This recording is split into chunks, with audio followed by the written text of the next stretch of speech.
सोलापूर पुणे राष्ट्रीय महामार्गावरची वाहतूक पूर्णपणे बंद आहे।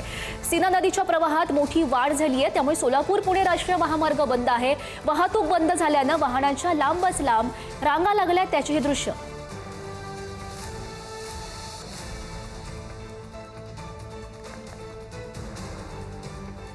सोलापूर पुणे महामार्गावरील लांबोटी पूल काल रात्रीपासून वाहतुकीसाठी बंद करण्यात आलाय। सीना नदीच्या पाण्याची पातळी वाढत असल्याने वाहतूक पूर्णपणे ठप्प आहे। रात्रीपासून खरं तर काही नागरिक सुद्धा यामध्ये अडकलेले आहेत। महामार्गावर दोनही बाजूंनी 10 ते 15 किलोमीटर पर्यंत रांगा लागल्यात। उपमुख्यमंत्री अजित पवार यांनी लांबोटी पुलाची पाहणी केली आणि अधिकाऱ्यांना सुरक्षेच्या सगळ्या बाबी तपासण्याच्या सूचना सुद्धा दिल्यात। दरम्यान याच महामार्गावरून सध्या परिस्थितीचा आढावा घेतलेला आहे आमचे प्रतिनिधी शेखर पाटील यांनी। पुणे महामार्गावर असलेल्या लंबोटी पुलाच्या जवळ सीना नदीच्या पाणी पातळीत मोठ्या प्रमाणात वाढ झालेली आहे आणि परिणामी पूल जो आहे तो धोकादायक स्थितीत त्या ठिकाणी आहे आणि म्हणूनच काल रात्रीपासून या महामार्गावरची संपूर्ण वाहतूक जी आहे ती पूर्णपणे बंद करण्यात आलेली आहे। आज दुपारी जवळपास 1 वाजण्याच्या सुमारास देखील ही वाहतूक पूर्णपणे ठप्प होती। कधीपासून तुम्ही थांबलेला आहे, अडकलेला आहे आणि काय आता परिस्थिती झाली, का कुठल्या कामासाठी कुठं चालला होता? रात्री 11 वाजल्यापासून इथे थांबलेलं आहे।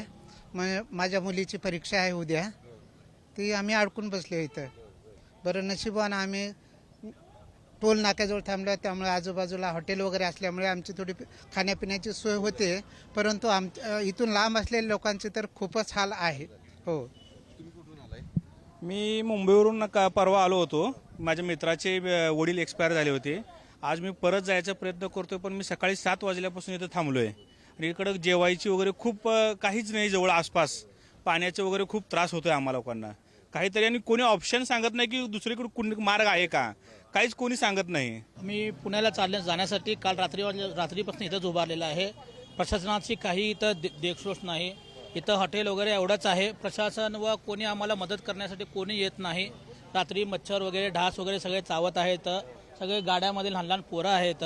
प्रशासनाने थोडं काळजी घेऊन जास्तीत जास्त काही मदत करणं पाहिजे। महानगरपालिकेच्यानं या शासनानं थोडी काही मदत केली की चांगलं होईल।